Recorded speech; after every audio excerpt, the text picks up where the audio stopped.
പ്രഭാതത്തിൻ്റെ താക്കോലും പ്രദോഷത്തിൻ്റെ ഓടാമ്പലുമായ പ്രാർത്ഥന. ടോണി ഡിമെല്ലയുടെ ഒരു കഥ കേട്ടുകൊണ്ട് നമുക്ക് ഈ വിഷയത്തിലേക്ക് പ്രവേശിക്കാം. പണ്ടൊരു നാട്ടില് ഒരു വലിയ ധ്യാനഗുരു ഉണ്ടായിരുന്നു. അദ്ദേഹം നിരവധി അത്ഭുതങ്ങൾ ചെയ്തിരുന്നു. ധാരാളം ആളുകൾ അദ്ദേഹത്തിന്റെ ധ്യാന കേന്ദ്രത്തിലേക്ക് വരാൻ തുടങ്ങി. കാരണം നിരവധിയായ അത്ഭുതങ്ങൾ അവിടെ നടക്കുന്നു. കാലം കുറെ കഴിഞ്ഞപ്പോൾ കുറെ ദൂരത്തുള്ള മറ്റൊരു നാട്ടില് വേറൊരു ധ്യാനഗുരു പ്രത്യക്ഷപ്പെട്ടു. അദ്ദേഹം ഈ ധ്യാനഗുരുവിനേക്കാൾ വലിയ അത്ഭുത പ്രവർത്തനങ്ങൾ ചെയ്യാൻ തുടങ്ങി. അപ്പോൾ ആളുകളൊക്കെ അങ്ങോട്ട് പോകാൻ തുടങ്ങി. ഈ മുൻപത്തെ ധ്യാനഗുരുവിന്റെ ധ്യാന കേന്ദ്രത്തിൽ ആളുകൾ ശുഷ്കമായി. അപ്പോൾ ഈ ധ്യാനഗുരു വിചാരിച്ചു, ആ വലിയ ധ്യാനഗുരുവിന്റെ അടുക്കൽ പോയി അദ്ദേഹത്തിന്റെ അത്ഭുത പ്രവർത്തനങ്ങളുടെ രഹസ്യമെന്ത് എന്ന് അറിയാമെന്ന്. അങ്ങനെ അദ്ദേഹം ആ യാത്ര പുറപ്പെട്ടു.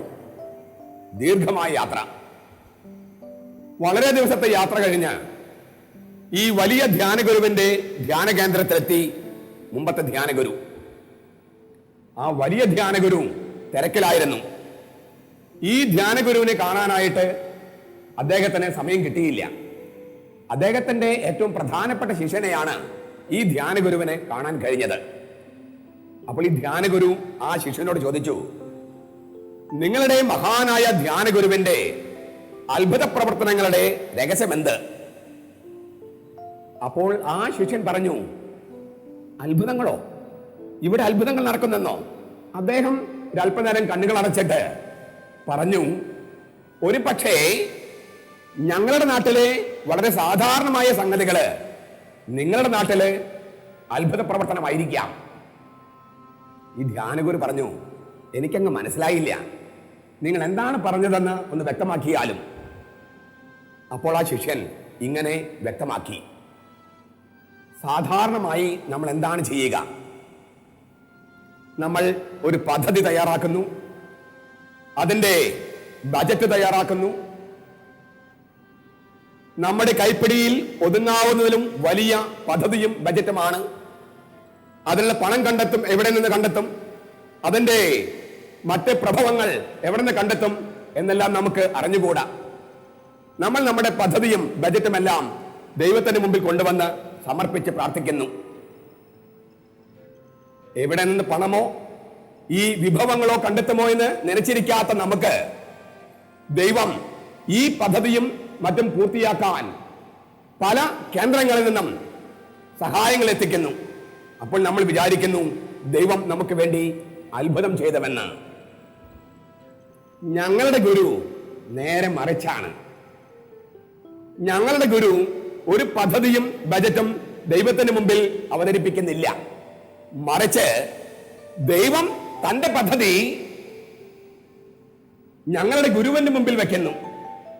ഞങ്ങളുടെ ഗുരു എഴുന്നേറ്റ് ദൈവത്തിന്റെ സ്വപ്ന പദ്ധതികൾ പൂർത്തിയാക്കുമ്പോൾ നിങ്ങളതിനെ അത്ഭുതം എന്ന് വിളിക്കുന്നു. ഇതാണ് ഞങ്ങളുടെ നാട്ടിലെ അത്ഭുതം. ദൈവം അവന്റെ പദ്ധതികള് ഞങ്ങളുടെ ഗുരുവിന്റെ മുമ്പിൽ വെക്കുന്നു. ഗുരു അത് ദൈവത്തിന് വേണ്ടി ചെയ്തു കൊടുക്കുമ്പോൾ അത്ഭുതമെന്ന് നിങ്ങൾ വിളിക്കുന്നു. ഇതാണ് ഞങ്ങളുടെ നാട്ടിലെ അത്ഭുതം. സത്യത്തിൽ യേശുവിന്റെ കാര്യത്തിൽ സംഭവിച്ചത് ഇത്തരം അത്ഭുതമാണെന്ന് വേദപുസ്തകം പഠിക്കുന്ന ആർക്കും മനസ്സിലാകും. പിതാവായ ദൈവം അവന്റെ സ്വപ്നങ്ങളും പദ്ധതികളും പുത്രനായ ദൈവത്തിന് മുമ്പിൽ വെച്ചു. പിതാവിന്റെ ഇഷ്ടം ഇതാണെന്ന് തിരിച്ചറിഞ്ഞ പുത്രൻ അത് നിറവേറ്റി കൊടുക്കുന്നു. അപ്പോൾ സംഭവിച്ചതിനെ നാം മഹാരഹസ്യമെന്നോ അത്ഭുതമെന്നോ വിളിക്കുന്നു. അപ്പോൾ ചോദ്യം, പിതാവിന്റെ ഹിതം ഇങ്ങനെയാണെന്ന് പുത്രനായ ദൈവം എങ്ങനെയാണ് തിരിച്ചറിഞ്ഞത്? എപ്പോഴാണത് മനസ്സിലാക്കിയത്?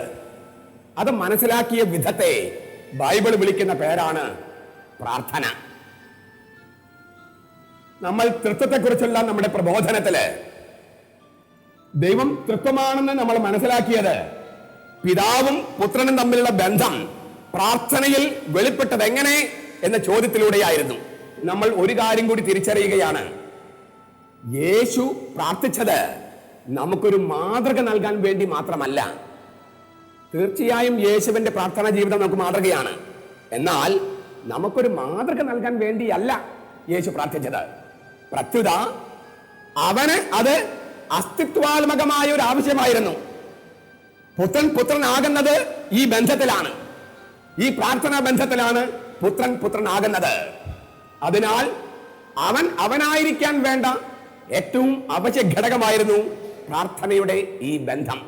യേശുവിന്റെ പ്രാർത്ഥനയെക്കുറിച്ച് നമുക്കൊന്ന് ആഴത്തിലേക്ക് പ്രവേശിക്കാം. നാം മുമ്പ് പറഞ്ഞൊരു കാര്യം ഓർക്കാം. സാക്ഷാൽ മനുഷ്യൻ ദൈവം മനുഷ്യനായ യേശുവാണ്.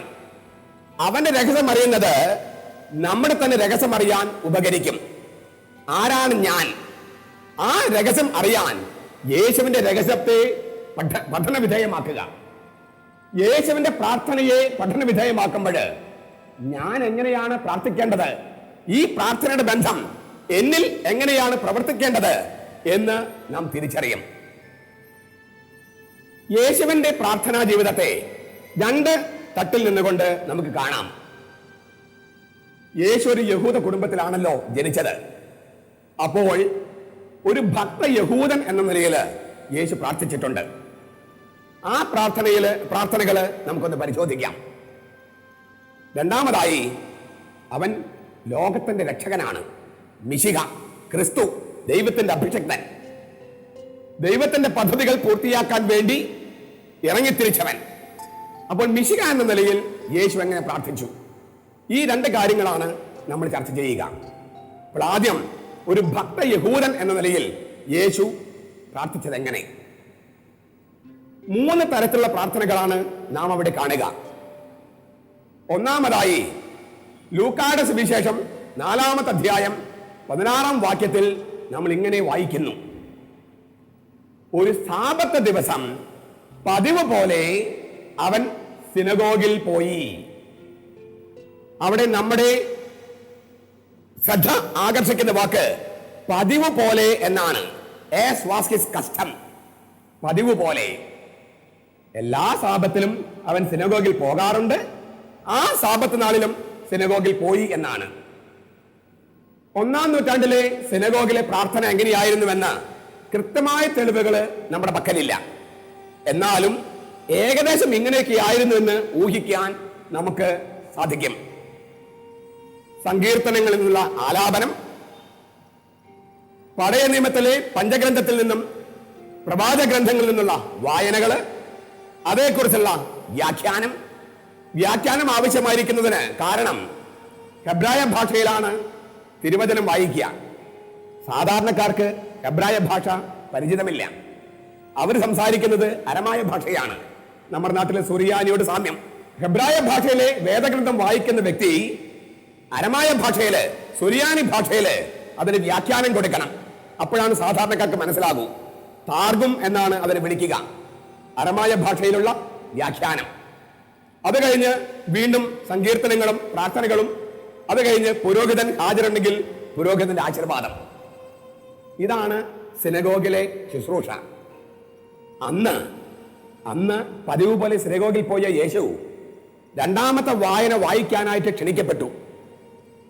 ഏശയ്യായുടെ ഗ്രന്ഥത്തിൽ നിന്നാണ് യേശു വായിച്ചത്. യേശു വായിച്ചപ്പോൾ ഒരു സവിശേഷ കാര്യം ചെയ്തു. അതുകൊണ്ടാണ് സിനഗോഗിൽ ഉണ്ടായിരുന്ന എല്ലാവരും കോപം കൊണ്ട് ജ്വലിച്ചുവെന്ന് അവിടെ എഴുതിയിരിക്കുന്നത്. എന്താണ് യേശു വായിച്ചപ്പോൾ ചെയ്തത്? ഏശയ്യായുടെ പുസ്തകത്തില് മിശിഹ ചെയ്യണമെന്ന് കരുതിയിരുന്ന 5 കാര്യങ്ങളിൽ ഒന്ന്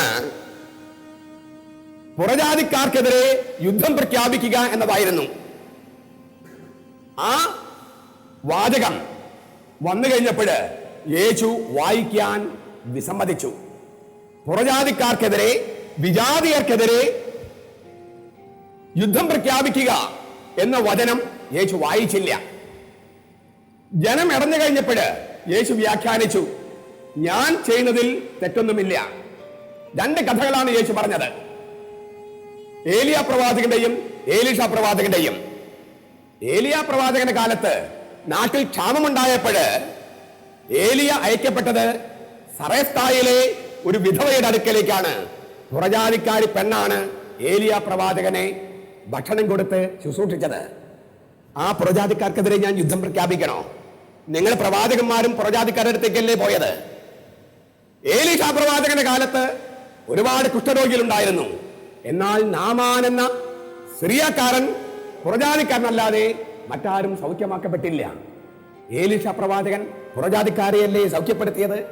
അവർക്കെതിരെ ഞാൻ യുദ്ധം പ്രഖ്യാപിക്കണോ? ഇതൊന്നും നാട്ടുകാർക്ക് ബോധ്യമായില്ല. നാട്ടുകാർ യേശുവിനെ ആ മലയുടെ ശൃംഗത്തിൽ നിന്നും താഴേക്ക് തള്ളിയിടാൻ വേണ്ടി കൊണ്ടുപോയി എന്നാണ്. നമ്മുടെ പ്രധാനപ്പെട്ട ചില കാര്യങ്ങൾ, പ്രാർത്ഥനാ ജീവിതത്തിൽ ചില കാര്യങ്ങൾ ഞാനിവിടെ പറയാൻ ആഗ്രഹിക്കുകയാണ്. ഒന്ന്, പതിവ് പോലെ എല്ലാ സാബത്ത് നാളിലും യേശു സിനഗോഗിൽ പോയിരുന്നു. പ്രാദേശിക പ്രാർത്ഥനാലയം എന്ന് വിളിക്കാവുന്ന സ്ഥലമാണ്. യേശു വിപ്ലവകാരിയായിരുന്നു. അന്നത്തെ മതത്തിന്റെ എല്ലാ കാര്യങ്ങളെയും അവൻ അടിച്ച് നിരപ്പാക്കി ലംഘിച്ചു എന്നൊക്കെ പ്രസംഗിക്കുന്നത് സത്യത്തോട് വിശ്വസ്തരല്ലാത്തത് കൊണ്ടാണ്. അവൻ പതിവ് പോലെ സിനഗോഗിൽ പോയിരുന്നു. നമ്മൾ പതിവ് പോലെ ദേവാലയത്തിൽ പോവുകയോ ക്ഷേത്രത്തിൽ പോവുകയോ മോസ്കിൽ പോവുകയോ ചെയ്യണമെന്ന് പറയുന്നതിന്റെ അർത്ഥം ഇതാണ്: ദൈവത്തോട് പതിവ് പോലെ ബന്ധം പുലർത്തേണ്ടതുണ്ട്. വിപ്ലവകാരിയാണെന്നും പറഞ്ഞ് ദേവാലയവും ദേവാലയത്തെ പ്രാർത്ഥനകളും ലംഘിക്കാൻ ഒരാൾക്കും അവകാശം കൊടുത്തിട്ടില്ല എന്ന് യേശു ആവശ്യപ്പെടുകയാണ്. പതിവ് പോലെ പള്ളിയിലോ സിനഗോഗിലൊക്കെ പോയാൽ പോരാ. അവിടെ വചനം വായിക്കാനും വ്യാഖ്യാനിക്കാനുമുള്ള അറിവ് നമ്മൾ നേടേണ്ടതുണ്ട്.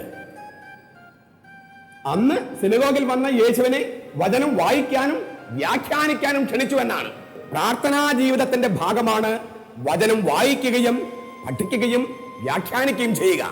അത് പ്രാർത്ഥനാ ജീവിതമാണ്. വെറുതെ കുറെ ജപമാലയും കുർബാനയും കണ്ടതുകൊണ്ട് മാത്രം പ്രാർത്ഥനാ ജീവിതമായി എന്ന് വിചാരിക്കരുത്.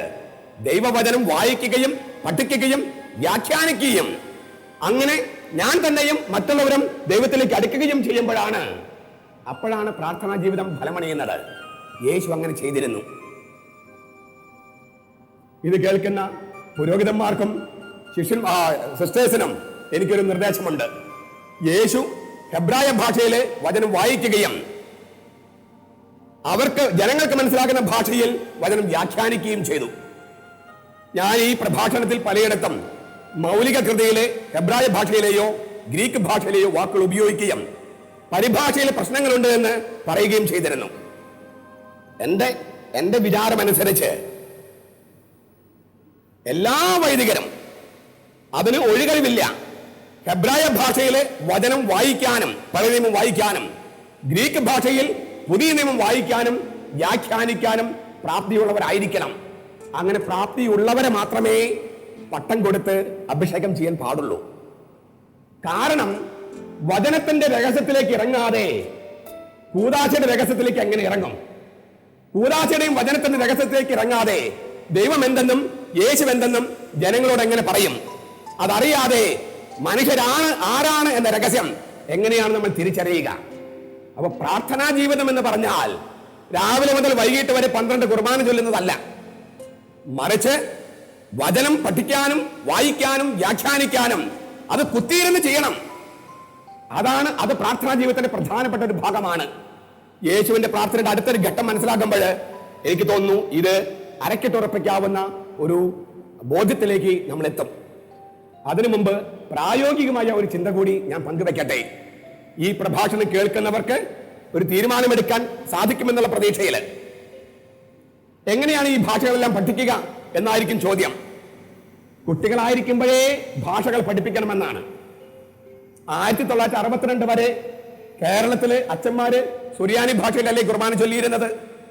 അവർക്കത് മനസ്സിലായില്ലായിരുന്നോ?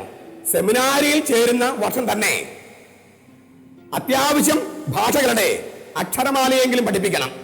സുറിയാനി, ലത്തീൻ, ഗ്രീക്ക്, ഹീബ്രു, ഈ 4 ഭാഷകൾ അക്ഷരമാല പഠിപ്പിച്ചാൽ മതി. മൈനസ് സെമിനാരിയുടെ ആദ്യത്തെ വർഷം. 2ാമത്തെ വർഷം ഒരു കോൺജുഗേഷനോ ഒരു ഡിക്ലൻസിനോ. അങ്ങനെ ഫിലോസഫിയിലെ 6-8 വർഷം എടുക്കും ഈ ഫിലോസഫി വരെ. ഓരോ വർഷം ഓരോ ലെസൺ പഠിപ്പിച്ചാൽ ദൈവശാസ്ത്രം പഠിക്കാൻ വരുമ്പോഴേക്കും ഈ കുട്ടികൾക്ക് ഭാരമില്ലാതെ തന്നെ ഈ 4 ഭാഷകളെങ്കിലും കൈകാര്യം ചെയ്യാൻ സാധിക്കും. വചനം കൃത്യമായി വ്യാഖ്യാനിക്കാൻ വൈദികര് പ്രാപ്തരാകും. അങ്ങനെ പ്രാപ്തരാകേണ്ടതില്ലേ? അതല്ലേ സഭയുടെ അടുത്ത ചുവടുവെപ്പ് ആകേണ്ടത്? അതിനാൽ ഇപ്പോൾ നമ്മൾ ആരംഭിക്കേണ്ടതുണ്ട് വളരെ ഗൗരവപൂർണമായ പ്രബോധനങ്ങൾ. അതിനാൽ ഈ മൗലിക ഭാഷ, വിശുദ്ധമായ ഭാഷ, അത് കൈകാര്യം ചെയ്യാൻ വൈദികർക്കും സന്യസ്തർക്കും ഉത്തരവാദിത്തമുണ്ട്. അതിന് വേണ്ടപ്പെട്ടവർ നടപടികൾ എടുക്കേണ്ടതുണ്ട്. യേശുവിന്റെ പ്രാർത്ഥനയുടെ രണ്ടാമത്തെ യഹൂദൻ എന്ന നിലയിൽ പ്രാർത്ഥനയുടെ രണ്ടാമത്തെ ഭാഗം ലൂക്കായുടെ സുവിശേഷം 2-ാമത്തെ അധ്യായം 42 മുതൽ 52 വരെയുള്ള വചനങ്ങളിൽ രേഖപ്പെടുത്തിയിട്ടുണ്ട്. വീണ്ടും അവിടെ എഴുതിയിരിക്കുന്നു, പതിവ് പോലെ അവര് പെസഹാ തിരുനാളിന് ജെറൂസലേമിലേക്ക് പോയി. വീണ്ടും നമ്മുടെ മനസ്സ് തിരിഞ്ഞിരിക്കുന്നത് ഒരു വാക്കിലാണ്, പതിവ് പോലെ. എന്താണ് പതിവ് പോലെ എന്ന വാക്കിന് അവിടെ അർത്ഥം? പതിവ് പോലെ ജെറൂസലേം ദേവാലയത്തിൽ പോകുക എന്ന് പറഞ്ഞതിന്റെ അർത്ഥം എന്താണ്? ഒരു യഹൂദ പതിവ് നമുക്കിവിടെ ഓർക്കാം. 7 വയസ്സായ ഒരു യഹൂദ ആൺകുട്ടിയെ മാതാപിതാക്കന്മാര് ഒരു യഹൂദ റബ്ബിയുടെ കീഴിൽ പഠിക്കാനായി എഴുത്തിനിരുത്തും. 7 വയസ്സ്. 5 കൊല്ലം കൊണ്ട് പഴയ നിയമത്തിൽ പഞ്ചഗ്രന്ഥം മുഴുവൻ, മോശയുടെ ന്യായപ്രമാണം എന്ന് പറയുന്ന തോറ, അത് മുഴുവൻ ബൈഹാർട്ട് പഠിക്കണമെന്നാണ്. യേശു 7 വയസ്സിൽ ഏതോ ഗുരുവിന്റെ അടുക്കലേക്ക് കൊണ്ടുപോയി.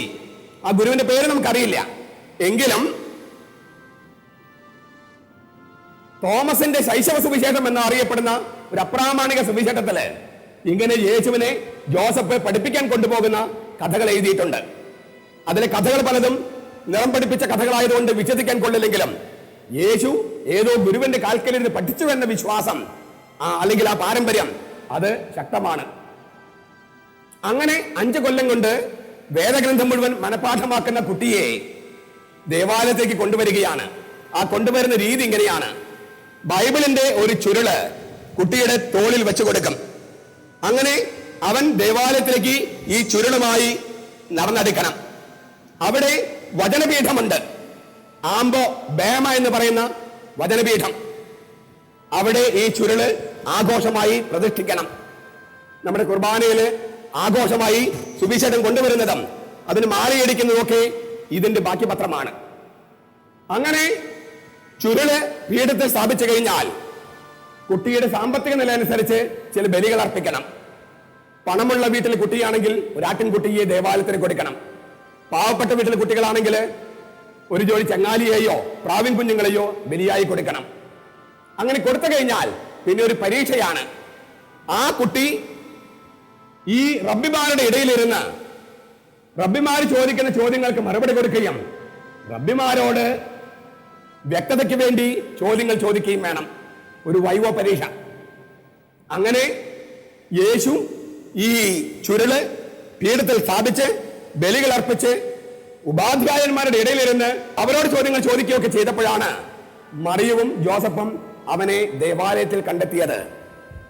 12 വയസ്സുള്ളപ്പോഴാണ് അത് ചെയ്യേണ്ടതെന്ന് കൃത്യമായി യഹൂദന്മാരുടെ നിയമങ്ങളിൽ എഴുതപ്പെട്ടിട്ടുണ്ട്. ഈ പരീക്ഷ പാസ്സായി കഴിഞ്ഞാൽ ആ കുട്ടിക്ക് അവരൊരു സർട്ടിഫിക്കറ്റ് കൊടുക്കും.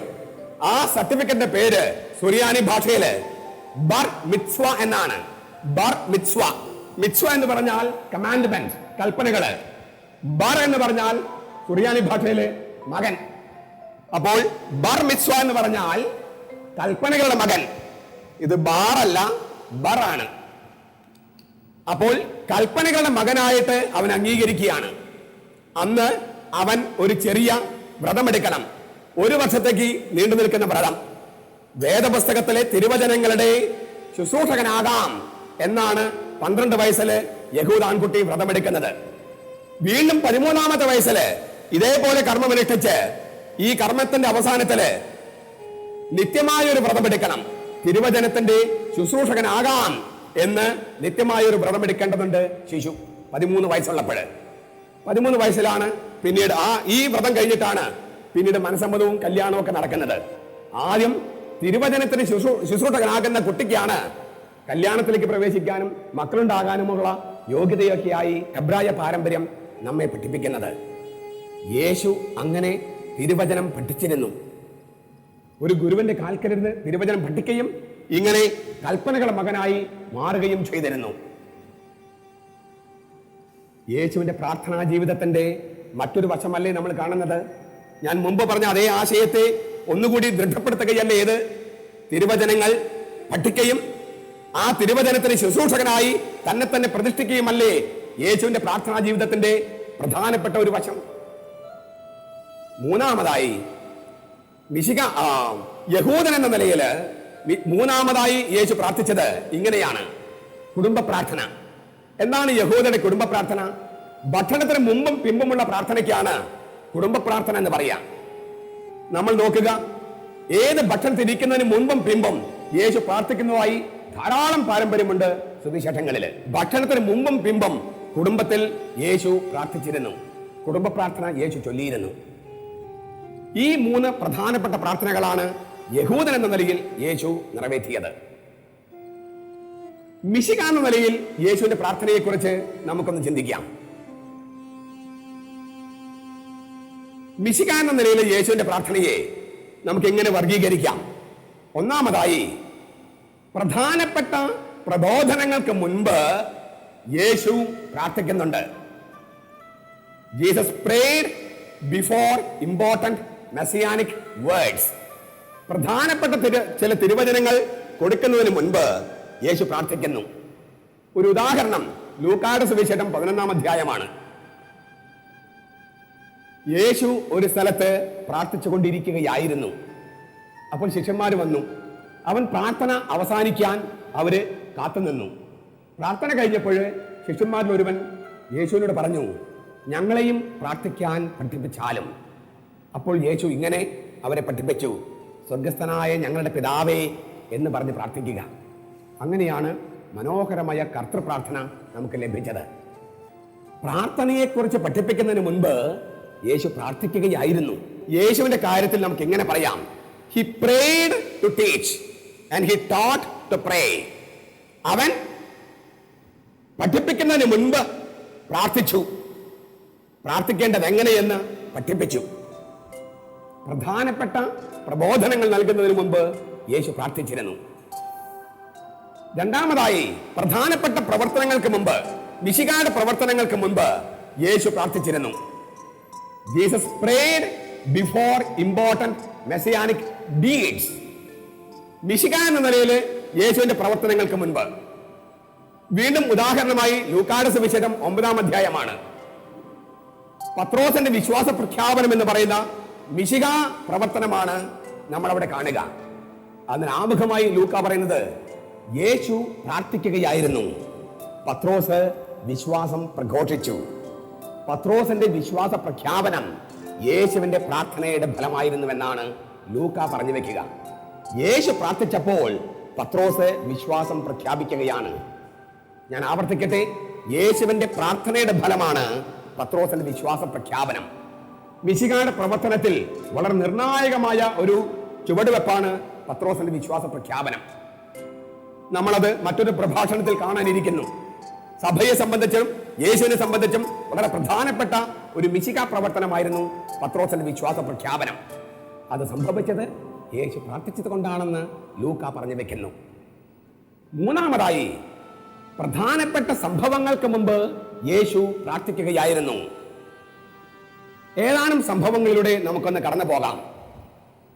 ഒന്ന്, മിശിഹ എന്ന നിലയിൽ യേശുവിന്റെ പരസ്യ ജീവിതത്തിന് മുൻപ് യേശു പ്രാർത്ഥിച്ചുകൊണ്ടിരിക്കുകയായിരുന്നു. നമുക്കത് ഇങ്ങനെ വിശേഷിപ്പിക്കാം: the first pastoral ministry of Jesus was an act of prayer. അത് ലൂക്ക അവതരിപ്പിക്കുന്നത് ഇങ്ങനെയാണ്: ജനമെല്ലാം സ്നാനം സ്വീകരിച്ചു കൊണ്ടിരിക്കെ യേശുവും വന്ന് സ്നാനമേറ്റു. യേശു പ്രാർത്ഥിച്ചു കൊണ്ടിരിക്കെ സ്വർഗം തുറക്കപ്പെട്ടു. വളരെ സമാന്തരമായ ഒരു രീതിയിലാണ് ലൂക്ക അവതരിപ്പിച്ചിരിക്കുന്നത്.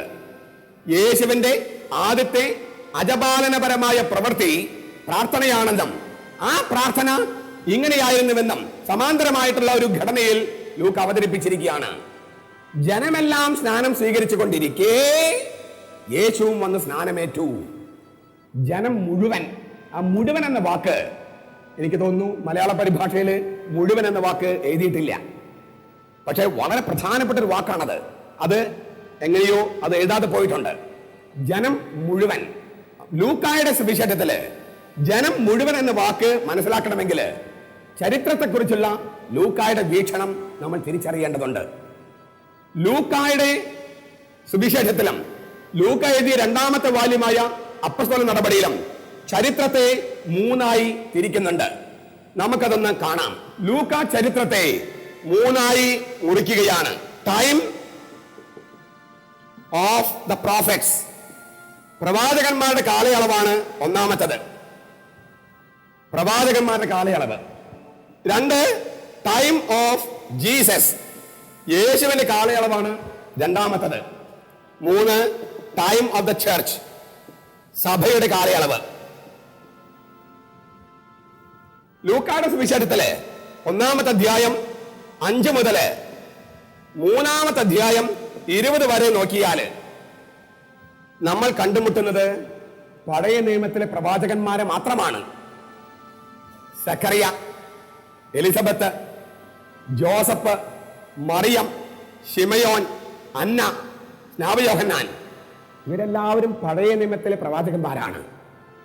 അപ്പോൾ ലൂക്കാ സുവിശേഷം ആരംഭിക്കുന്നത് പഴയ നിയമത്തിലെ പ്രവാചകന്മാരുടെ കഥ പറഞ്ഞുകൊണ്ടാണ്. 3:21 യേശുവിന്റെ കഥ ആരംഭിക്കുകയാണ്. അതാണ് മാമോദീസ. അത് 24-ാം അധ്യായം വരെ പോകും. പിന്നെ അപ്പസ്തോല പ്രവർത്തനത്തില് 1 മുതൽ 28 വരെ അധ്യായങ്ങളില് സഭയുടെ കഥയാണ് അവതരിപ്പിക്കുക. പ്രവാചകന്മാരുടെ കാലയളവ്, യേശുവിന്റെ കാലയളവ്, അപ്പസ്തോലന്മാരുടെ കാലയളവ്. ഈ പ്രവാചകന്മാരുടെ കാലയളവിലേക്ക് മതചരിത്രവും രാഷ്ട്രീയ ചരിത്രവും ലൂക്ക കൊണ്ടുവരുന്നുണ്ട്. അത് നമ്മൾ 3:1-2 വായിക്കുന്നു. തിബേരിയസ് സീസറിന്റെ ഭരണത്തിന്റെ 15-ാം ഭരണവർഷം പന്തിയോസ് പീലാത്തോസ് യൂദയായിൽ ഗവർണറായിരിക്കെ എന്ന് പറഞ്ഞ് 5 രാഷ്ട്രീയ നേതാക്കന്മാരെ കുറിച്ചും 2 മത നേതാക്കന്മാരെ കുറിച്ചും ലൂക്ക അവതരിപ്പിക്കുന്നു. രാഷ്ട്രീയ ചരിത്രവും മതചരിത്രവും കൂട്ടിക്കൊണ്ടുവന്ന് രക്ഷാചരിത്രത്തിന്റെ ഭാഗമാക്കുന്ന ലൂക്ക എന്ന ചരിത്രകാരനെ നാം ഇവിടെ സന്ധിക്കുകയാണ്. യേശുവിന്റെ കാലയളവിനെയും ലൂക്ക 3ആയി തിരിക്കും. ആ കുറുക്കനോട് പോയി പറയാ, ഹെരോദസിനെ കുറിച്ചാണ് യേശു പറഞ്ഞത്, ഞാൻ ഇന്നും നാളെയും നാളെ കഴിഞ്ഞും എന്റെ ശുശ്രൂഷ തുറന്നു കൊണ്ടുപോകുന്നതാണ്. I will continue my ministry today, tomorrow and day after. യേശുവിന്റെ ശുശ്രൂഷയെ 3ആയി തിരിക്കുകയാണ് ലൂക്ക. ഇന്ന്, നാളെ, നാളെ കഴിഞ്ഞ്. ഇന്ന് എന്ന് പറഞ്ഞാൽ യേശുവിന്റെ ഗലീലയിലെ ശുശ്രൂഷ. നാളെ എന്ന് പറഞ്ഞാൽ ജെറൂസലമിലെ, നാളത്തെ കഴിഞ്ഞ് 3-ാം ദിവസം ഉത്ഥാനം കഴിഞ്ഞുള്ള ശുശ്രൂഷ. ആ ശുശ്രൂഷ അപ്പസ്തോലന്മാരെ കാലയളവിൽ തുടർന്നുവെന്നാണ് ലൂക്ക എഴുതുക. ഈ അപ്പസ്തോലന്മാരെ കാലയളവിനെയും 3ആയി തിരിക്കുന്നുണ്ട് ലൂക്ക. സഭയുടെ കാലയളവിനെ അപ്പസ്തോലന്മാരുടെ കാലയളവ്, ഉപ അപ്പസ്തോലന്മാരുടെ കാലയളവ്, അപ്പസ്തോലന്മാർക്ക് ശേഷമുള്ള കാലയളവ്. അപ്പസ്തോലന്മാരുടെ കാലയളവിനെ പത്രോസ് പ്രതിനിധാനം ചെയ്യും. സബ് അപ്പസ്തോലിക് ടൈം, ഉപ അപ്പസ്തോലന്മാരുടെ കാലയളവിനെ പൗലോസ് പ്രതിനിധാനം ചെയ്യും. പൗലോസിന് ശേഷമുള്ള കാലയളവാണ് അപ്പസ്തോലന്മാർക്ക് ശേഷമുള്ള കാലയളവ് എന്ന് ലൂക്ക പറയുന്നത്. ജനം മുഴുവൻ എന്ന് ലൂക്ക പറയുമ്പോൾ ഉദ്ദേശിക്കുന്നത് യേശുവിന് മുമ്പുള്ള ജനങ്ങള്, യേശുവിനൊപ്പമുള്ള ജനങ്ങള്, യേശുവിന് ശേഷമുള്ള ജനങ്ങള് എന്ന് വെച്ചാൽ ഈ പ്രപഞ്ചത്തിലെ ജനങ്ങൾ മുഴുവൻ അന്ന് ദൈവശാസ്ത്രപരമായി, ചരിത്രപരമായിട്ടല്ല, ദൈവശാസ്ത്രപരമായി അന്ന് ജോർദാൻ നദിയില് സന്നിഹിതമായിരുന്നുവെന്നാണ് ലൂക്ക പറഞ്ഞു വെക്കുന്നത്. ഞാനൊന്ന് ആവർത്തിക്കട്ടെ. യേശുവിന് മുമ്പുള്ള പ്രവാചകന്മാരുടെ കാലയളവിലെ മുഴുവൻ ജനങ്ങളും, യേശുവിന്റെ കാലയളവിലുള്ള മുഴുവൻ ജനങ്ങളും, യേശുവിന് ശേഷമുള്ള സഭയുടെ കാലയളവിലെ മുഴുവൻ ജനങ്ങളും അന്ന് യേശുവിനോടൊപ്പം മാമോദിസ സ്വീകരിക്കാൻ സന്നിഹിതമായിരുന്നു എന്നാണ്. ജനം മുഴുവൻ സ്നാനം സ്വീകരിച്ചു കൊണ്ടിരിക്കേ യേശു വന്ന് സ്നാനമേറ്റു എന്ന് പറയുമ്പോൾ ലൂക്ക ഉദ്ദേശിക്കുക. അപ്പോൾ ചോദ്യം ഇതാണ്, ആരാണ് ഈ ജനം? രക്ഷ പ്രാപിക്കാൻ ആഗ്രഹിക്കുന്ന മനുഷ്യവംശം. ആരാണ് യേശു? രക്ഷകൻ. രക്ഷകന്റെ ആദ്യത്തെ പ്രാർത്ഥനയിൽ സംഭവിക്കുന്ന രീതി എന്താണ്? രക്ഷ പ്രാപിക്കാനുള്ള എല്ലാ മനുഷ്യരുമായി രക്ഷകൻ താതാത്മ്യം പ്രാപിക്കുകയാണ്. അതിനെ നമുക്ക് ഇങ്ങനെ പറയാം, the horizontal dimension of the Messiah. രക്ഷ പ്രാപിക്കാനുള്ള എല്ലാവരുമായി രക്ഷകൻ ഒന്നായി തീരുന്നു. The horizontal dimension of the Messiah. ഈ രക്ഷ പ്രാപിക്കാനുള്ള ജനം സ്നാനം സ്വീകരിച്ചു കഴിഞ്ഞ് എന്ത് ചെയ്തു നമുക്കറിഞ്ഞുകൂടാ. പക്ഷെ രക്ഷകൻ എന്ത് ചെയ്തു? അവിടെ എഴുതിയിരിക്കുന്നു, യേശു പ്രാർത്ഥിച്ചു കൊണ്ടിരിക്കെ സ്വർഗം തുറക്കപ്പെട്ടു. എന്താണ് രക്ഷകൻ ചെയ്യുന്നത്? പിതാവുമായി ബന്ധപ്പെടുകയാണ്. എന്താണ് ആ ബന്ധം? പ്രാർത്ഥന. എന്തായിരിക്കാം യേശു പ്രാർത്ഥിച്ചത്? നമ്മൾ ഊഹിക്കണം. എന്നോടൊപ്പം സ്നാനം സ്വീകരിച്ച ജനം മുഴുവൻ, ചരിത്രത്തിലെ ജനം മുഴുവൻ, ആ ജനം ആഗ്രഹിക്കുന്നത് രക്ഷയാണ്. രക്ഷ കൊടുക്കണമേ എന്നാണ് രക്ഷകൻ പിതാവിനോട് പ്രാർത്ഥിക്കുന്നത്. ആ പ്രാർത്ഥന ദൈവം കേട്ടോ ഇല്ലയോ? കേട്ടു. എന്താ തെളിവ്? സ്വർഗം തുറക്കപ്പെട്ടു, ആത്മാവ് ഇറങ്ങി വന്ന് പുത്രനെ അഭിഷേകം ചെയ്തു. സ്വർഗത്തിൽ നിന്നൊരു സ്വരമുണ്ടായി, നീ എന്റെ പുത്രൻ, എന്റെ പ്രിയപ്പെട്ട പുത്രൻ, നീ അവർക്ക് വേണ്ടി മരിക്കുക. നിന്നിൽ ഞാൻ സംപ്രീതനായിരിക്കുന്നു എന്ന് പറഞ്ഞാൽ നീ അവർക്ക് വേണ്ടി അടിമയെപ്പോലെ മരിക്കുക എന്നാണ്. അവരുടെ പാപങ്ങൾ മുഴുവൻ നീ നിന്റെ ചുമലിൽ ഏറ്റെടുത്ത് അവർക്ക് വേണ്ടി നീ മരിക്കുമെങ്കിൽ അവരെ ഞാൻ രക്ഷപ്പെടുത്താമെന്നാണ് പിതാവ് പുത്രനോട് പറഞ്ഞത്. ഞാനിപ്പോൾ ആദ്യം പറഞ്ഞ കഥയുടെ അർത്ഥം നിങ്ങൾക്ക് മനസ്സിലാകുന്നുണ്ടോ? ദൈവം അവന്റെ പദ്ധതികള് പുത്രന്റെ മുമ്പിൽ വെക്കുകയാണ്. പുത്രൻ അത് നിറവേറ്റി കൊടുക്കുമ്പോൾ മഹാത്ഭുതം, മഹാരഹസ്യം എന്ന് നമ്മൾ വിശേഷിപ്പിക്കുന്നു. ആദ്യത്തെ അജപാലനപരമായ ആ പ്രവൃത്തി എന്ന പ്രാർത്ഥനയെ നമുക്ക് എങ്ങനെ ഉപസംഹരിക്കാം? രക്ഷ പ്രാപിക്കാൻ എല്ലാവരുമായി രക്ഷകൻ ഒന്നാവുകയും ആ ജനത്തിന് രക്ഷ കൊടുക്കണമേ എന്ന് പിതാവിന്റെ മുമ്പിൽ ലംബമായ തരത്തില്, വെർട്ടിക്കൽ ഡയമെൻഷൻ, പിതാവിനോട് പ്രാർത്ഥിക്കുകയും ചെയ്യുന്ന പുത്രൻ, ആ പുത്രന് മറുപടി കൊടുക്കുന്ന പിതാവ്. ഇതാണ് വാസ്തവത്തിൽ പ്രാർത്ഥന എന്ന് പറയുന്നത്. പുത്രൻ തന്നെ മറന്ന് മറ്റുള്ളവർക്ക് വേണ്ടി പ്രാർത്ഥിക്കുകയാണ്. പിതാവ് അവനിൽ സംപ്രീതനാവുകയും ലോകത്തിന്റെ മുഴുവൻ പാപങ്ങളും അവന്റെ മേൽ വെച്ച് ഈ മനുഷ്യരെ മുഴുവൻ സ്നേഹം കൊണ്ട് ആലിംഗനം ചെയ്ത് അവർ പാപങ്ങൾ എടുത്തു മാറ്റുകയുമാണ് ചെയ്യുന്നത്.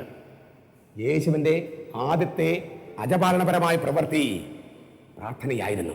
ജ്ഞാനസ്നാനം കഴിഞ്ഞ് നമ്മെ ഞെട്ടിച്ചുകൊണ്ട് സുവിശേഷകൻ എഴുതുകയാണ്, ആത്മാവ് അവനെ മരുഭൂമിയിലേക്ക് നയിച്ചു. എന്തിന്? പിശാചിനാൽ പരീക്ഷിക്കപ്പെടാൻ. നീ എന്റെ പ്രിയപുത്രനാണ് എന്ന് സ്വർഗം സാക്ഷ്യപ്പെടുത്തിയ പുത്രനെ ആത്മാവ് നിർബന്ധിക്കുകയാണ് മരുഭൂമിയിൽ പരീക്ഷിക്കപ്പെടാൻ. ആ പരീക്ഷകൾക്ക് പോകുമ്പോൾ അവൻ 40 ദിവസത്തെ സ്മൃതിധ്യാന വേള എന്ന് പറയാവുന്ന ഉപവാസവും പ്രാർത്ഥനയുമായി കഴിഞ്ഞുവെന്ന് മത്തായിയും ലൂക്കായും എഴുതുന്നു. നമുക്ക് തീർച്ചയായും ചോദിക്കാം, എന്തായിരുന്നു മരുഭൂമിയിലെ പ്രാർത്ഥന?